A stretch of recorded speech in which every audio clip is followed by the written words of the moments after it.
Every touch from Eros betrays me, but deep down, my longing for James surges like a tide. I'm caught on the edge of two worlds, with the devil's temptation on one side and pure love on the other. My body aches from the pain and pleasure Eros gave me. Losing my virginity to James had my flower aching already, but after Eros punished me, the throbbing between my legs was unbearable. He was a savage, and I was at the will of his desires. The pleasure and pain he gave me ripped through my body like a tornado. Eros wanted me and I gave myself to him. There was no contract, I was free. I was fighting my inner demons while enjoying every inch of Eros-topia. My inner demons, however, brought me back to James. I felt awful, it felt as if I was cheating on him. But at the same time, I felt like Eros gave me everything I didn't know I needed. I laid in my bed, cradling my knees to my chest, buried under the covers, the fluffy material cocooning my small figure when a knock hit my door. "Rosebud, you up?" My father chimed, swinging my door open. "Time to get up. Jesus waits for no one." He smiled while I looked at him groggily. Hadn't he heard me last night? These walls are so thin, even I have heard things I would rather forget. "Yes, Dad." My voice sounded like it went through the grinder. "See you downstairs." He smiled, spinning to leave. He closed my door behind him, leaving me to my aching abdomen. My flower needed hot water and a good cleaning. Demon juice just didn't smell the greatest, or feel the best, I might add. I started to crawl out of bed, feeling a sting strike my core. I hissed, slowing my movement until I made my way to the shower. Turning the water scorching hot, I stepped in to relieve my aching muscles. That's when I saw a bruise on the outer side of my left knee. The knee Eros held while he fucked the breath out of me. My brain didn't comprehend how viscous he had been holding me steady. All I could think about was his sweet assault, attacking my neck. A small smile crept to my lips. I brushed my fingers from my battered knee to the side of my neck. My smile began to waver as my mind drifted to James. A hint of guilt hit me once more. I felt guilty not because I couldn't stop what Eros was doing. I felt guilty because I liked everything he did. He was so different from James, so much more. It was like a drug he was feeding my body. I wanted more of the him, more of the demon. If eternity with Eros was that mind-blowing sex, I will gladly sign my name on the dotted line. He may be possessive, but I could put up with that just for the pleasure he gave me. Finishing up my shower, I stepped out onto the plush gray bathroom rug, the cold instantly giving me goosebumps. I went for my purple towel, shivering just a little. The bathroom mirror had fogged over, so I took my hand swiping from left to right. My reflection staring back at me. I looked down to grab my toothbrush when I noticed what it was I was seeing. It was me standing in the mirror, only the look on my face was confusion, while my reflection showed an evil smirk and hooded eyes glaring back at me. I felt a hint of fear rush through me. Knock, knock, knock, knock. The door vibrates, showing just how hard it was being hit. It startled me, taking my eyes from the mystery before me. When I looked back, it was just my reflection, an exact replica of me. The knocking on the door didn't seem to stop, so I pulled it open. My brother Dean's hand almost coming in contact with my face. "About time. You're not only one who needs the bathroom before church," he sarcastically voiced. He had a bad case of bedhead that made him look like he stuck a fork in an outlet. I giggled, looking at the alfalfa before me. He, on the other hand, did not look amused. "Well, I was just getting ready to brush my teeth," I said, huffing in his face, showcasing my morning breath. "You, smells like something died in there." He gave the most sourest face of disgust he could give. It only made me laugh even harder. "I was no lady if you couldn't tell. Let me brush then, and after it's all yours." I smiled, ready to huff once more if he didn't agree. Dean's large frame brushed right past me, heading to the open shower. I take it he thinks I'm leaving. Without a word, he stepped into the shower, closing the curtain. When his boxers and shorts came flying over the curtain rod, smacking my shoulder. "You wow. You're sick." I gagged, only to hear Dean's laugh echo against the shower wall. "Jerk." He turned on the water, starting his shower, but I still needed to brush my teeth. I wasn't done with this bathroom, so he can suck it. I turned on the faucet, running my toothbrush bristles under the warm water. Dean yelped. "Oh, cold." He spoke so fast his tongue couldn't keep up. Dean's head popped out of the curtain. His brow angrily furrowed. Not funny. This only made my gut hurt from laughter. What did he think was going to happen? I brushed my teeth and left the restroom. I can get ready in my room, I just like to do it in the bathroom, better lighting. The family arrived at church. The 5 of us sitting in our normal spot, left side, 4th row back. My mother saw Sheriff Randy's parents, who sat next to us. The adults chit-chat while I sat in the pew. I glanced back at the prayer room, feeling a smile brighten my lips. When James came from the back, giving me the same sly smile. He looked so handsome in his Sunday best. Black shoes, pants, and a long-sleeve navy blue button-up. He looked very dashing and I couldn't help but stare. I really like James and I know he really likes me. I hope this is the start to an amazing relationship. The church was filled with townspeople, all waiting for Pastor Jeff, the man everyone loved to hear preach. He was a pastor many admired. Why? Because he did not act holier than thou. He was a down-to-earth man whom connected the message of God to the happenings of today. Today's message: sexual immorality. Art mural. Church service seemed like a never-ending story today. I listened to the sermon, but I couldn't stop myself from glancing back at James every 5 minutes. When we left, I didn't get a chance to see him before his family left for home. Sitting in the back of the church has its advantages.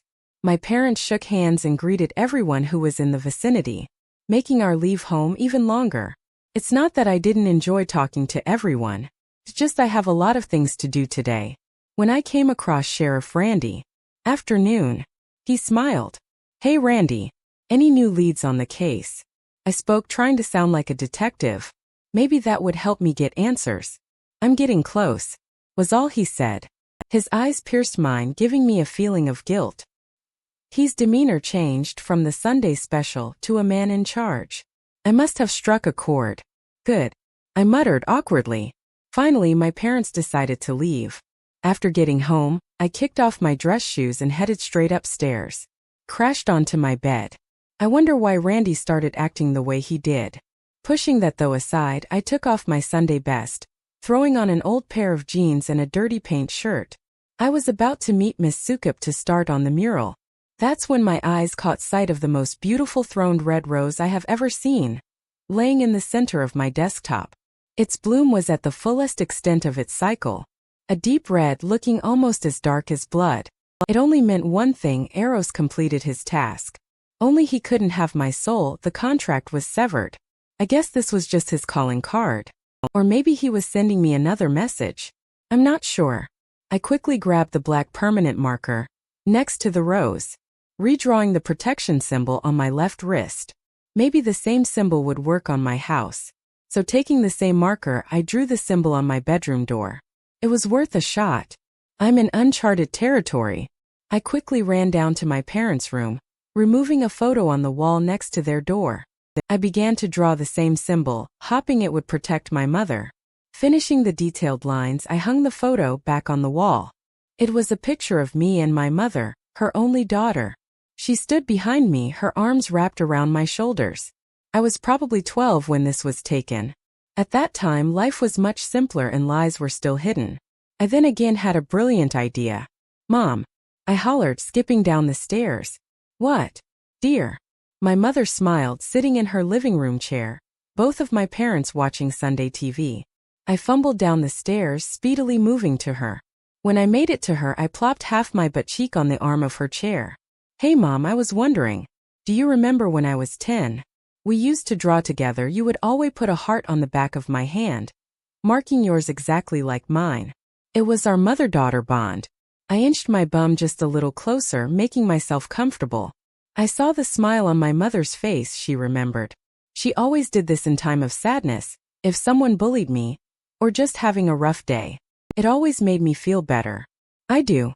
She smiled, all-knowing, her lips pressed together. Well, I created this design and it made me think of you. Can I draw it on you? I asked, showing her my left wrist. Her eyes leaving mine for just a moment, to see what I had done. Sure. She ran her fingers over my left wrist, admiring my handwork. How about you put it on my back shoulder? She smiled. Normally it would be put on the same spot as mine, but I'm guessing she would have a hard time explaining this to people. So I played my role, smiling and drawing the design, on her right shoulder blade. This would keep her safe. This would give me peace of mind. Okay, well, I have to go meet Miss Sukup to start painting. I will see you tonight. I smiled, giving my hugs to both my mother and father. My dad remained quiet, giving my mother and I our moment. He was a great dad like that. Never intervened when we needed our time. I slid on some old sneakers and started towards Jane. It's been a while since I have taken this beauty for a drive. I can't wait to feel the wind in my hair. Jump up into Jane's seat. I left my parents for the school. An afternoon of painting is exactly what I needed. Arriving at the school, I parked up front, leisurely walking to the art room. I was in no hurry because this was my relaxation time. A time to just paint, to focus on the task at hand. It was a time to clear my mind and work on things I did quite understand. Walking the halls, I didn't make it to the art room. Miss Sukup and a few other students were already starting. The art mural was in the gym. A perfect place for school spirit. Rose, thanks for coming. Sukup beamed enthusiastically. I smiled in return, taking a look at the project. It was a mural of our school, sport, academics, and spirit. Today we started the outline, so it would be ready for the season smash. Sukup collaborated with her students' designs, coming up with the finished masterpiece. It was primarily my design with elements of the other students. Our school was the Salix Blue Jays, the colors of white, red, and navy blue. The start of the mural had a large S. Extending from that was a blue jay. Like rushing wind, elements from the school started to take place. Basketball, volleyball, football, lacrosse, tennis, track, softball, baseball, all spaced evenly, flowing across the gym wall. Next came the clubs: Future Farmers of America, National Honor Society, White Teens, speech, drama, etc. Finally, ending the mural was accumulation of all the academic classes: math, science, history, art, reading. Taking one last look at the outline, I noticed something that didn't belong. Hidden within the mural was a hummingbird. Wondering if someone else painted it or if I subconsciously did. It was hidden well, I'm shocked I noticed. But I have a keen eye for things hidden, or at least I thought. Taking a step back, the outline looked phenomenal. When this piece was fully finished, it would be a one-of-a-kind. It took us the whole afternoon, evening. I missed dinner, and my stomach was growing uncontrollably. Crazy how your mind stays busy, your body forgets to eat or drink. Alright kids. I think we are done until next time. Thank you all for coming to help. You will each be receiving extra credit. Sukup clasped her hands, admiring our handiwork. It was dark out as we all left the school, walking to our cars. When I reached Jane, Sukup was just locking the doors. Red and blue lights entered the lot, pulling up right behind my car. It was Sheriff Randy stepping out of his car. Rose. He spoke in an authoritative tone. Hey Randy, I said, starting to walk towards him. Maybe he found something. Maybe he needed my help. Maybe he had a few more questions for me. That was until he grabbed my arm, spun me around, pushing me face down on the hood of his car. Then I understood what was happening. You're under arrest for the murder of Sage Spiritine. Anything you say, can and will be used against you in the court of law. The click of each ice-cold cuff clamped around my wrists. You have the right to an attorney. If you cannot afford one, one will be appointed to you. Do you understand? He grabbed the back of my shirt, lifting me from the car hood, turning me so my eyes locked with his. My mouth felt dry, unable to speak, so I nodded my head in understanding. He placed me in the back of the cruiser, his palm guiding my head past the door frame. Leaving me unbuckled, he shut the door, condemning me to silence. It all happened so fast. How could he think I killed Sage? Miss Sukup started to verbally attack Randy. I couldn't exactly hear what she was saying, but I could see she was visually distressed, not understanding what he was doing with a student who was just under her care. Randy turned back to his car, opening the driver's door, slamming it to quiet the shouts of Sukup. He radioed 10 to 26 to the dispatcher on the other end. Without the radio, without a word, we left the school, heading straight for the police station. The moment burned into my memory. Miss Sukup standing there with her cell phone glued to her ear, the look of shock in her eyes, as she stared at the lights leaving. I don't understand. Arrested. Randy took me into the station's interrogation room, leaving me in my cuffs and sitting me on one of the most uncomfortable chairs you could imagine. The only thing in this room was a metal table that had been bolted to the floor and two steel chairs. My cuffs clinked against the long steel bar bolted on top of the table, securing me in place. I've always fantasized about being handcuffed. In a different setting, of course, but damn, these things bite the more I move. It both excited and scared me to the point of confusion. So I sat there still as can be, waiting for what comes next. It felt like forever, the clock ticking away. Almost an hour had passed when my mother came bursting through the door. Behind her was my father along with a man in a suit. A dark brown suit with a tan shirt, accompanied by a striped tie. With glasses and a terrible overcomb. He was carrying a briefcase in his left hand. A look of disdain plastered on his face. When Sheriff Randy came in, closing the door behind him, he hadn't even made it an inch into the room before my mother lashed at him. Why is she here? She has done nothing wrong. Her voice was strong, protective like a mother bear. When my father joined in, what's the reason for this, Randy? He quipped, thinking this was a joke. The man that was accompanying my parents, who must have been our lawyer, finally decided to speak. The room officer. This man wasn't messing around. He had a very in-your-face attitude. Definitely a lawyer. Randy huffed, glaring at the comb-over, just before swiftly turning around and leaving. That's when my mother embraced me from behind. My father asking the lawyer what we should do now. And my wrists started stinging from the sudden impact of my mother's love. Ouch! I hissed. Not to my mother but more to the air. It wasn't her fault, but now I was definitely going to have a bruise. What's wrong? She asked, worry stretching from her eyes to her lips. The cuffs, I muttered, looking at them. They hurt, I whispered, not liking the situation. I was so confused. Why me? My mother gently rubbed my back as the lawyer sat in the chair before me, setting his briefcase on the table, creating a small click sound that echoed. Rose, tell me what happened. He was calm and ready for my answer. So, I began to explain what I was doing when Randy arrested me, ending with the fact Randy hadn't said one word to me other than my Miranda warning. Okay, here's how this is going to go. He stated, pointed a finger at me. You are going to say nothing unless I tell you you can speak. Got it? My eyes grew just a little, shaking my head yes. Then he turned to my parents, gesturing with his hand once again. You two ask away.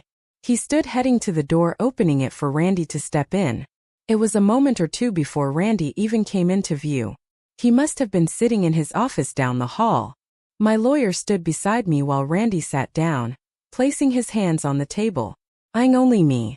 He looked intimidating to say the least.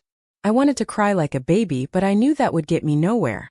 Randy's hands went to his belt, the sound of keys clinking. He took my hands, gently unlocking the cuffs, freeing my delicate wrists.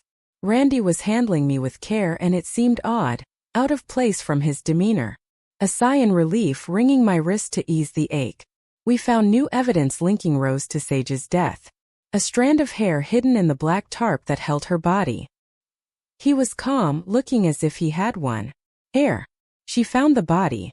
And almost died because of it. Of course her hair would be in the tarp. My mother was fuming.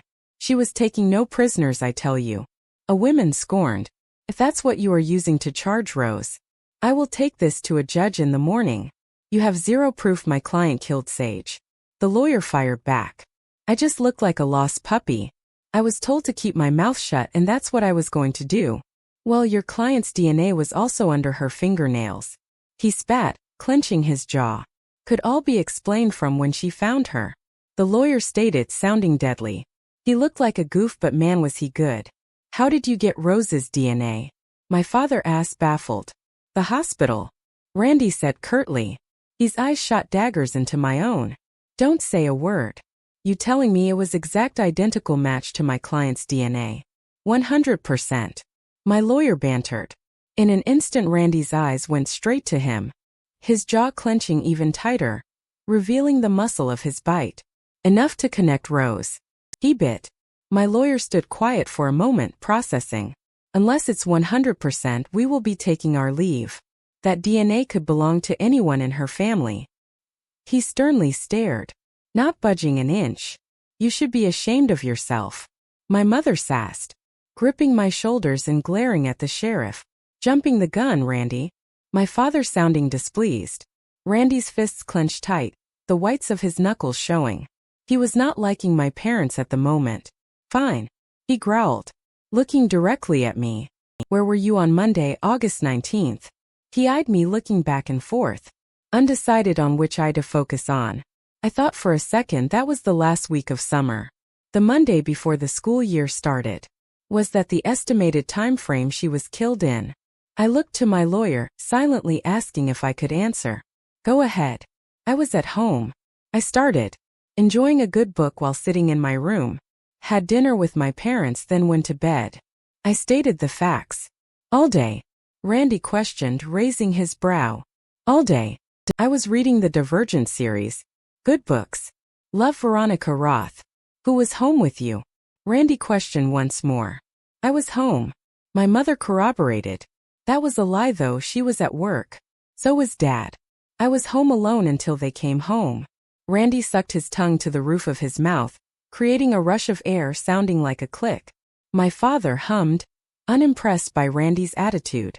I will be checking into that, Amber, Randy stated, standing from his chair and heading to the door. Rose, however, will be here in the morning waiting for you. Mr. Duncan, he gruffly spoke, shutting the door behind him. I have to stay the night. I whimpered to my parents. No, shouted, pleading with Mr. Duncan. I will have her out first thing in the morning. 6 o'clock. He stated expressionlessly.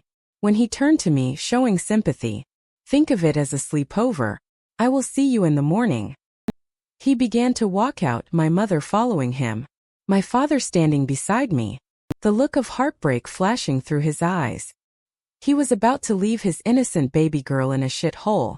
I could see so much pain when he embraced me, engulfing me with a huge bear hug, unwilling to let go until another officer came in to take me to my cell. This is wrong. My father spat as the officer grabbed my arm. This is wrong, he said much louder. When I turned around, I saw my father's fist connect with the officer's jaw, disorienting him, until he finally succumbed to the blow, falling unconscious. My father just assaulted an officer. Randy came barging into the room, fuming with rage, slamming my father against the table, cuffing his hands behind his back. Randy read him his Miranda rights while the lawyer noted everything. He smiled to me and I smiled back, knowing what my father had just done. I will see you both in the morning. He bided, ushering my mother out before her temper could lead her exactly where we were. Randy shoved my father, dragging me behind. When we came to 2 cells next to one another, Randy threw me in the first one, then uncuffed my father, pushing him into the next. My dad was the greatest. He was going to spend the night in jail with me so I wouldn't be afraid, so I wouldn't be alone. He truly was an amazing man. Night, Rosebud. He cooed through the wall that was blocking him from my sight. Sweet dreams, Dad. I smiled, filled with joy at how amazing he is. Love you, I whispered, laying down on the padded bed. Love you too, he said back just before I fell asleep. The morning after, Mr. Duncan, the lawyer, came bright and early like he said he would. The judge releasing me due to lack of evidence. My father was released shortly after, due to a very compelling argument. A father protecting his daughter wrongly accused. The judge dropped the assault charges as expected. We were a very happy family. Come 7 a.m. My mother had the car ready to pick us up. Joe, I will be dropping you off at the shop. Damien has a pair of clothes for you. Rose, you will be going to school today. We need to carry on like nothing happened. My mother said bossily. There was no room for arguing, she was the one who had it put together after all. My father looked over his shoulder, smiling at me in the back seat, giving me a wink before turning forward. I had the coolest dad ever. A man who decked an officer to spend the night in jail with his daughter. An amazing guy, and how lucky I was that he chose me. He stayed with my mother even when he knew I wasn't his. If that's not a true parent, I don't know what is. I trudged up the stairs, heading straight for the shower. The mattress pad I slept on was lumpy and uncomfortable, giving no favors to my aching muscles from head to toe. I speedily showered and got myself ready for school. Luckily, the only person who saw me get arrested was Miss Sukup. Hopefully she didn't tell anyone, or at least no students. Today was going to be interesting. After picking up Dina, I told her all about my time with James. He was my first, however, I neglected to tell her about Eros. I didn't want her thinking any less of me. His sex was rough and hard while James was sweet and soft.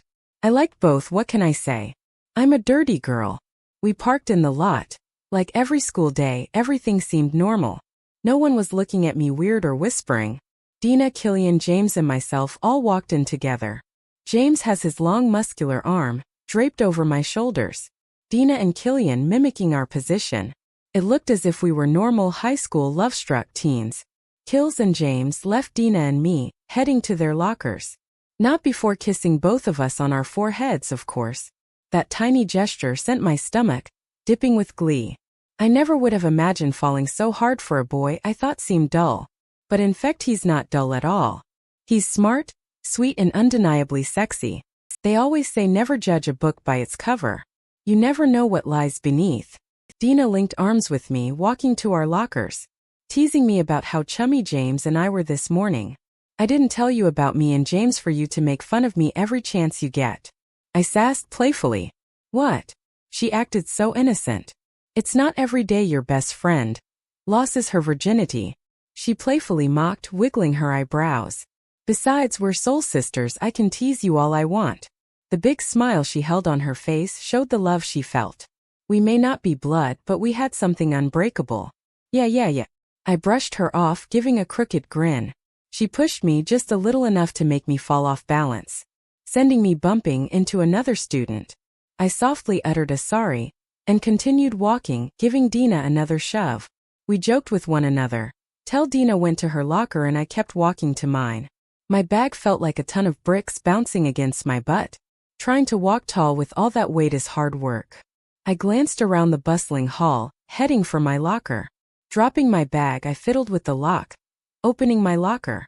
Standing tall in the middle was a small vase, filled with red thorned flowers. Eros at it once again. I'm not sure how he gets things in there, but he always seems to. With a loud thud, a shoulder collided with the locker next to mine. Eros leaned against his locker, smirking wickedly down at me. How's my little Rosie doing today? His piercing eyes looked me from head to toe. As he bit his lip, remember his assault. I felt my cheeks warm, while I tried to remain emotionless. I looked at him unenthused with his tactics, but I loving his attention.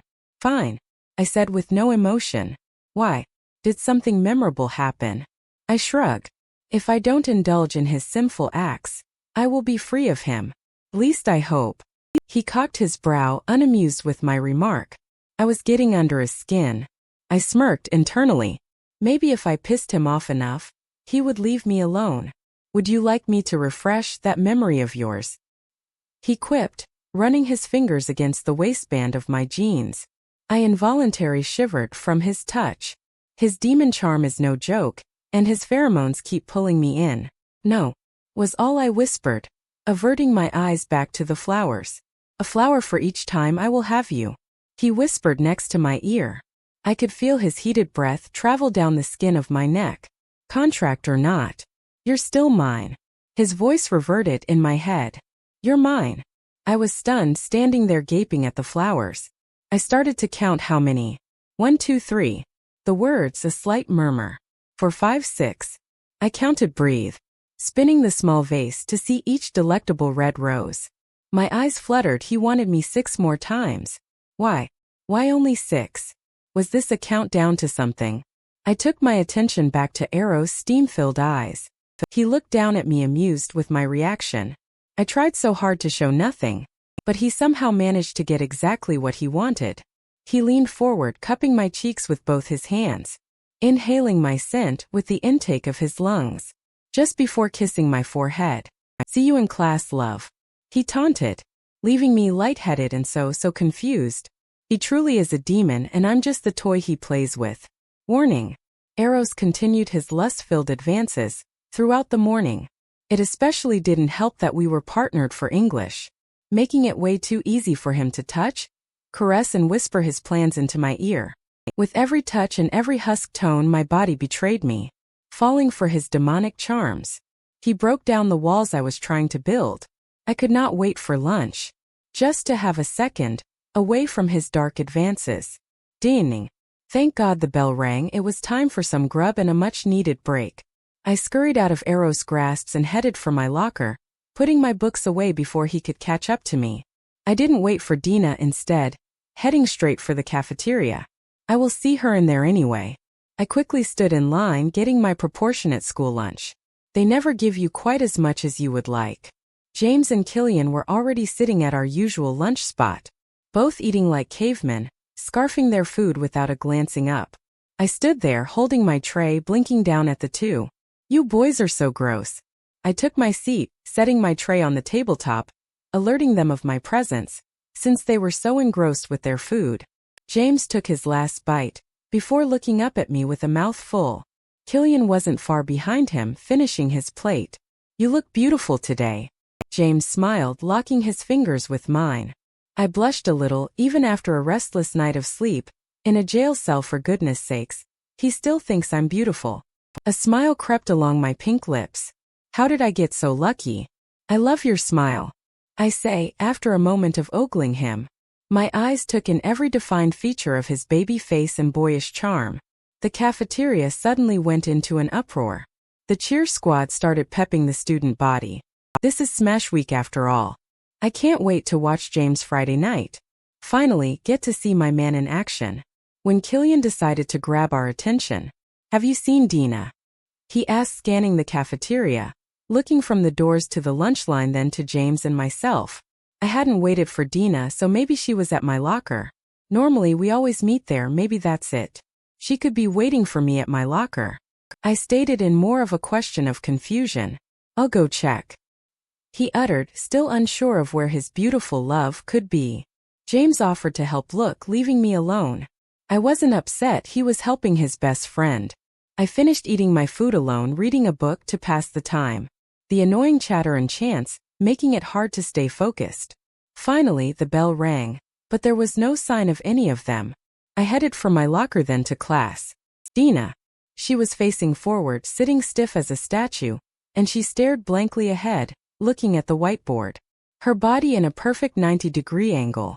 This is way beyond out of character for my Dina. D, you feeling okay? Asking her an obvious question, I sat down at the desk next to hers. She ignored my question, staring expressionless at the whiteboard. I lightly touched her hand, feeling her ice-cold skin. Something is monumentally wrong here. Dina. Snap out of it.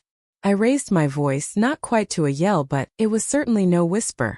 I cupped Dina's freezing cheeks in my warm hands, tilting her eyes to meet mine. Come back to me, D. Beckoning for her to come alive. A small tear started to glide down my cheek. I don't understand what's happening.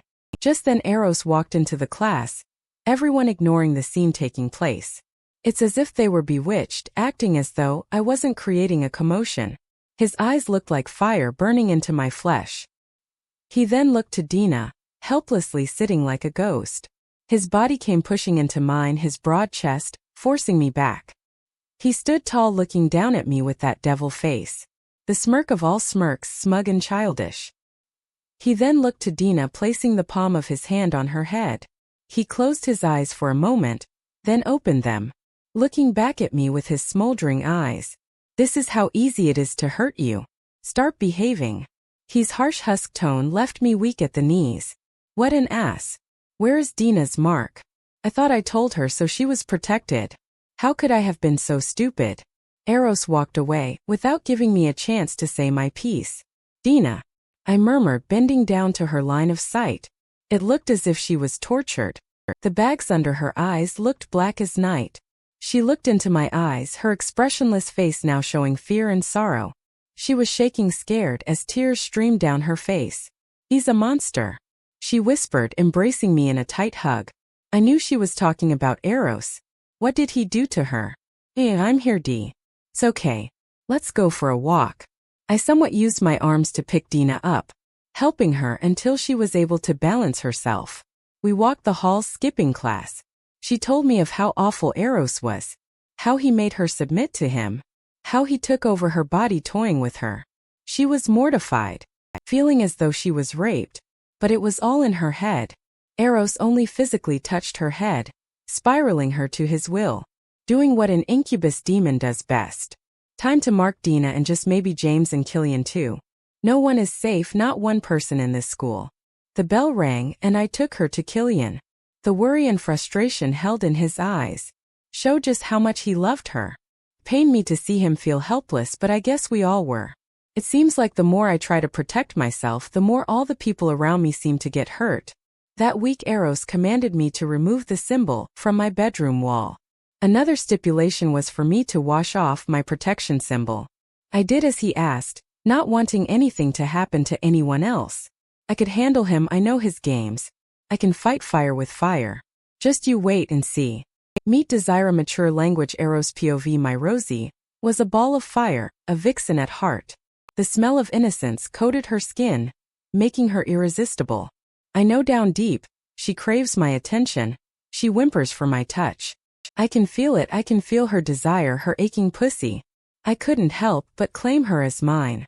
That little pansy church boy James took what was rightfully mine, coating his dick in her wet sticky juices. Bastard. He's going to pay for taking what's mine. Thinking so much of my Rosie, my body materialized in her room. Hiding in the shadows, I stepped into the light of the moon. She lay asleep on her plush bedding, curled up cradling a pillow to her chest. She looked as though she was in peace, dreaming of sweet nothings. Her hair tied in a bun on top of her head. Her beautiful skin, glistening with a nighttime glow. She smelled of heat and ash, smothered in a bit of rose dust. It was the most intoxicating thing I have ever smelt. I have only ever smelt a similar scent from Satan himself. He was the true seductor of the underworld. Pure evil. My Rosie, how could she be so innocent? But smell of hell. I never asked that son of a bitch Eshma what she did. I only made the deal. The deal to keep her as mine, but he could use her while alive. When I allowed, of course. He already possessed Jack and Lucas, using them to do his bidding. Why did he need my Rosie? She was too innocent for his liking. I brushed my fingers against her blushed cheek, her flesh prickling under my touch, giving her a shiver. She's always so reactive to me. That's how I know she's all mine. Even without the contract, she still bends to my will. Rosie's body began to stir, her eyes starting to flutter. She was waking just in time for me to play. I was going to let her rest, but seeing her so vulnerable makes my dick twitch. Her groggy haze-filled eyes looked directly at me. She was dauntless, challenging me with her eyes, unafraid of the monster standing over her. Eros, I'm tired. Just hurry this up. She hissed, her voice laced with annoyance and gruff. What was she trying to do? Order me around?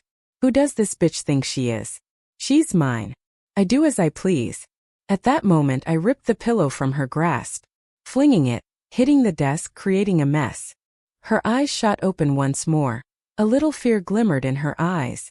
Good. I leaped on top of her, pinning both her wrist and my hands, only a breath's distance from her face. My body chaining her as she wiggled beneath me. Who do you belong to? I bit out, nipping her nose. You. She whispered, barely audible. Then don't tell me what to do. I growled, latching my teeth into the flesh of her neck. Her pain became my pleasure. She felt it, helpless, lost, vulnerable. I smelt it all as her arousing scent filled the room, making my dick harden instantly. I pushed it against her tight-bottom shorts. Waiting for her throaty moan, she stayed quiet. So she wants to play that game. I released her left wrist, bringing my hand down to her breast, pinching her perky mounds in the palm of my hand. I rolled her sensitive butt between my fingers. Still nothing. I ran my fingers down her tight, slender abdomen, skipping the tease, heading straight for her sweet spot. Her back arched, feeding me her pleasure. But still she stayed silent. I pushed, rubbed, pinched and kneaded. Her body thrashed under my touch, squirming for freedom. Her eyes tightly squeezed shut, not allowing me to see her spirit. She placed both her hands upon my chest, pushing with all her might. But I'm much too strong for a dainty little girl like her. When a sudden pressure hit my chest, the feeling of a heavy punch, she threw me from the bed. My body flung hard against the carpeted floor. In a fit of rage, my body lunged at her. My hand created the eerie sound of a slap finding her sensitive cheek. Within a second, my Rosie dropped to the floor, unmoved, unconscious. I hadn't wanted to physically hurt her, other than for pleasure. But she pushed me with such force it was as if she was supernatural. But clearly she was very much human, weak in every sense of the word. Or she would have been able to handle the slap across her face. She began to lift herself from the ground very slowly. Pushing herself to stand, her hair fell in long black waves, hiding her face. When she finally stood, she faced forward, her eyes shut. The lids of her eyes flickered, as her eyes moved back and forth with speed, like she was reading a book at the speed of light. Suddenly her eyes shot open, her emotionless face morphing into one of pure evil. Her eyes narrowed in, her lips pursed with a scowl. Her body language shifted, standing more tall and confident. She placed her hands on her hips, shifting her weight to her right side. Her eyes looked at me with disgust. "Rosie?" I asked, unsure of the girl standing before me. Her hooded eyes looked deep into my dark soul. She began to smirk, eyeing me with this newfound dominance. She shook her head in a no manner before answering. "Guess again," she mocked. Her voice sounded silky smooth, sexy. Was this the vixen that lay behind the shadow of a girl? She had me intrigued. "Who?" I asked, becoming annoyed with her game. I was not a patient man. She had this wicked smile stretch across her face, one I will never forget, showcasing her pearly white teeth. She was amused with the situation, having one up on the demon. "My name's Desira Eros and we need to talk," she purred, slowly approaching my space. "Who is this Desira?" 2 parts to a whole. I could feel his clammy finger gently scrape my cheek, my body betraying me once more with a shiver. I hate how he has this effect on me. I don't know if deep down I love what he's doing, or if it's just some sick and twisted game he likes to play with his victims. For a moment I took my time waking to the demon. No doubt he would want to take me again, but I was extremely exhausted. My mind and body had hit the breaking point. My eyes fluttered open, tiredness coating my outer eyes. But there was no mistake the man standing over me, his silver eyes seductively starring as he bit his lower lip. "Well, let's get this over with." My voice came out soft and gruff, needing water to soothe my vocal cords. "Eros, I'm tired, just hurry this up." I tried not to sound annoyed, but I very much came off that way. Oh well, maybe he will take the hint. I kept my eyes locked on his silver moons, anger starting to shape his face. His fist clenched, turning his knuckles white. His horns began to appear as if growing from his skull, his hair becoming longer, while his eyes shined brighter than I have ever seen before. He was pissed. Eros ripped my fluffy feathered pillow from my arms. The sound of a light bulb shattering broke the silence. The bastard flung my pillow at my desk, breaking my lamp. It was too dark for me to see anything else, but I knew other things went flying the same time my lamp did. "Jackass." When his furious gaze locked back on me, my body trembled. He was starting to really scare me. I have seen Eros mad, but this was a whole new level. My eyes hastily opened, awaiting his next move. His lip began to curl with the devil's smirk. He enjoyed tormenting me like it was his own personal heaven. His body came crashing down upon mine. Too frightened to move, I froze like a statue. He gripped both my wrists, painfully so, pinning them beside my head. His face slowly inching towards my face, his breath fanning my flustered flesh. His body began to pin me to the bed, his weight making it hard to escape. I tried to move only to be able to wiggle an inch. Eros made sure my eyes locked with his before speaking. "Who do you belong to?" He harshly spoke, his teeth snapped against the tip of my nose, a shiver tuning my gut. "You," I whispered like a mouse. His grip tightened, causing a whimper to leave my mouth. He was hurting me. "Then don't tell me what to do," he growled, latching his teeth into the flesh of my neck. The pain shooting down my shoulder felt like an axe slicing wood. It hurt so much. A silent scream stalled in my gaping mouth. I could feel a rush of blood pool in my neck. I could feel the warmth. Then I left lightheaded. His body began to grind, thrusting his hardened erection against my core. I wanted to purr, but after this, never. I could tell he was unsatisfied, because he began touching places I enjoyed, his fingers dancing. "I will not moan, I will not mewl, I will not murmur. Hold it in, Rose, hold it in," I chanted to myself. His teeth sunk further, but my body just gave way. I felt so weak. Placing my hands on his chest, I tried pushing, but he was so strong, and at this point I was so weak. He became rough, punching, rolling, biting, and sucking. His hand dipped to my core, trying his hardest to make me give a sound. His hand found my aching clit, rubbing circles of pleasure. My body began to arch, but I was keeping my mouth shut. His fingers were magic though, and I didn't know how long I could last. Squeezing my eyes shut, I was getting close, and his name began to curl on my tongue. Trying to stop the pleasure coursing through my core, my hands found his chest once more. I pushed, my palms digging into his chest. Nothing was working. I thrashed, kicked, wiggled. But nothing. My hands tried once more, pushing with every ounce of adrenaline I had. I didn't want this, I didn't want him. Shock pulsed through my veins when Eros's body went flying in the air. I did that, I'm not weak. I could fight. Eros's body flew in the air as if he were a rag doll thrown by an angry child. He landed with a hard thud. He was quick to his feet. His eye hooded with revenge. He was out for blood. He flew through the air, faster than my eyes could register. His arm reaching across his body, he was going to backhand me. Fear, anger, and terror all pulsed through me as pain struck my cheek. That was the last thing I remember, before I fell into complete and utter darkness. Desire POV. I walked through the darkness as if in a maze. The light shone brighter for me to find a way out. I stepped around the last hedged corner, where the red door awaited, the light peeking through the seams. Rose must have fallen asleep. It was my turn to play. Opening my eyes, my limbs wobbled and a searing pain ached in my cheek. The taste of metallic drenched my mouth. How I loved that taste, the taste of blood. I finally stood, realizing I was on the floor. Rose must have been knocked out. That's why it was easy for me to find my way out of that damn prison. Hair draped over my face, I saw the clothes I was wearing. Rose's pajamas, still in her bedroom then. When I noticed black feet, connected to none other than the demon I wanted to speak with. Eros.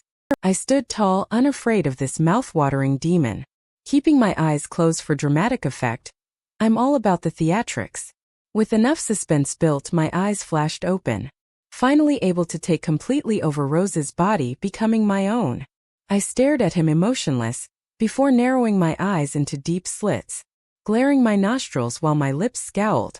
I rolled my shoulders back, placing my hands on my hips, sitting my weight on the right hip, popping my booty, arching my eyebrow as if to see him as a pathetic excuse of a demon.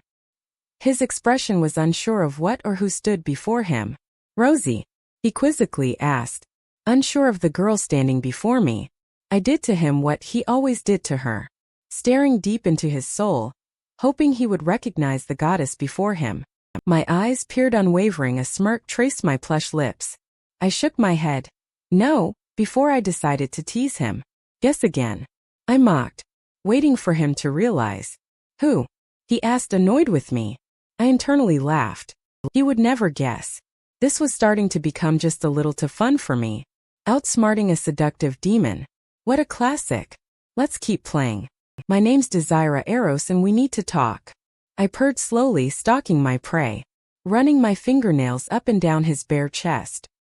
He looked down into my eyes as I stepped on my tiptoes, my fingers feathering his flesh until I met his neck. He looked at me confused, wondering what the little human was doing. When I curled my fingers around his neck, pulling his head to mine, our lips smashing together, syncing perfectly, moving like a dance, nipping, sucking, thrusting my tongue in and out of his mouth. His fingers wrapped around my upper arms, forcing me back, our lips parting with a breathless pant. You need to learn your place. Eros spat at me. I couldn't help but smile when he said that. My place is beside you. The subduction of my words began to affect him. Eros took a step back, putting space between us, his eyes returning to a dull gray. I loved the silver, he needed to keep them, so I took a step forward, following him. I was going to poke that bear to get what I wanted, and it worked. The silver shimmering in the moonlight, as a night light for the room. Sit, he commanded, pointing to the bed. How I loved his commands. I walked to the bed, swaying my hips, the bottoms of my butt cheeks peeking through the booty shorts. Rose, you always were just the right things, I thought as I sat on the edge of the bed, crossing my left knee over my right, pressing my hands behind my figure against the bed for support, looking up to him amused, ready for his next command. What do you mean, you're Desira? he asked, swiveling the desk chair around and taking a seat. Should I keep the game going? Or should I tell the poor guy I'm the one he's been secretly calling for? Explained Desira. Eros looked at me with such anger it gave me the chills. I loved it. I loved his rough hands touching my sensitive skin. His voice was like a melody to my ears. A symphony of a wanderlust melody. I puffed my chest out, giving my breasts more attention. His eyes dipped, examining the little bundles of joy. Did I mention Rose didn't put a bra on? Clever girl. I'm not Rose. I lulled the words, licking my tongue, slowly and deliciously across my lips. My name is Desira, I said once more, wanting him to say it. Who are you, Desira? He asked, leaning back in his chair, clasping his hands, braiding his long fingers. What are you? He asked, propping his ankle on his knee. I smiled, looking to the floor. He was beginning to ask all the right questions. I am a part of Rose. A part she created, hiding who she really is. My eyes searching his expression for understanding. Are you telling me my Rosie has a split mind? Eros puzzled, trying to put things together. He is smart, but how he didn't know is priceless. I giggled at his understanding. His eyes looked at me once more. So you're the one I saw on the hospital rooftop. The anger coming from my Rosie. He spoke with clarification. Right, you are, Eros baby. I sexually taunted. He shifted his pelvis forward, loving his name roll from my tongue. He was mine and I his. This was destined. When were you created? He asked, staying on topic. Last summer. Keeping my words short and sweet, wanting to hear more of his dangerous voice. How? He asked, placing a pointer finger against his temple, his knuckles against the corner of his lips. I rolled my eyes. He wasn't speaking very much and I wanted to talk. Anger seemed to be the only way to get what I wanted. How what? I asked dumbly. That should do it. He has a short fuse, kinda like Eshma. Luscious eyes pierced my soul, a rush of warmth heading south to my core. How were you created? He forcefully yelled, making me ache for his touch. When Rose killed for the first time. The words left my lips as if a fairy tale began. She ran over a dog, killing an innocent. Killing a pet created you. He huffed a laugh, deep chuckle. It was so sexy. Lies. He spat. I looked at him a little hurt. He wasn't understanding. Your Rosie couldn't handle taking a life. I hissed at him. She killed an innocent, and inordinate for her to put that pain away, she created me. Only I have always been here since birth. Just hiding in the mind maze. Until one day a red door showed up and poof, I came into the world. I sassed. He looked over my body from head to toe, examining me once more before speaking. Since birth? He questioned. I shook my head. Yes, in answer to him. Rosie was raised by Joe. I spat his name with distaste. A weak and pathetic excuse for a father. Rosie's mother created a picture-perfect life. But Rosie was meant to be raised with our true father and brother. Eros nodded for me to continue. Eshma owns our family's souls, has for centuries. But because Jack couldn't take me from my so-called mother, Amber, your sweet innocent Rosie was created and her true self, me, was pushed to the back. I told my story with gust and vengeance, anger filling my heart, as I remembered all those years of being forced to wander through a mind maze, in the dark. So what are you? Eros asked, still wanting answers. I took a deep breath before putting this through his thick skull. I pushed myself from the bed, sauntering to his chair, placing each hand upon the arms of the chair, leaning my face painfully close to his lips, for a delisted taste, only stopping just before leaning to his ear. I am the Rosie you call for, the one your lust desires. I seductively whispered against his left ear, slowly moving my hands to the back of his chair. I straddled his lap, placing my core directly on his impressive mound. I am the one who wants you, the one who craves you. I whispered to his other ear, sucking his earlobe between my teeth. Nibble slightly, earning a grunt. I'm yours. I breathlessly added, pausing on every word for infuses. Eros's hands found my waist, curling his fingers along my waist. His palm slipped to my lower back, pressing my body to his chest. My body filled with fire, needing more from the man between my legs. My hands found his neck, running my fingers through his hair. His tongue licked out, pleasuring my flesh with his long, warm, rough tongue.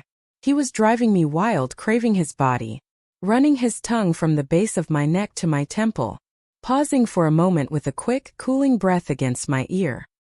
His sonorous voice whispered the words I longed for. "What took you so long?" Capturing my mouth, I could feel his teeth elongate. My fingers intertwined in his mane, strokes his horns as they grow with excitement. Without another second, Eros latched onto my ass. Lifting with gust, he stood his full height, my legs wrapped around his waist. A few steps to the bed and my body was thrown from his. The sound of springs creaking from the sudden pressure. My body bouncing from the surprise toss. He looked at me with fluorescent hooded eyes, silver daggers eyeing my flesh. His strong hand wrapped around my ankle, tugging until my ass hit the edge of the bedding. Excitement filled my veins, awaiting the pure bliss I know he can give. Eros tugged down my thin booty shorts, revealing my pulsing wet core. He ran his tongue sensually down from the inside of my ankle to my core, nipping every few inches, whimpers filling the room. His mouth hovered over my heat, driving me crazy, lightly blowing my heat, which only teased me more. Before he stood, looking down upon me.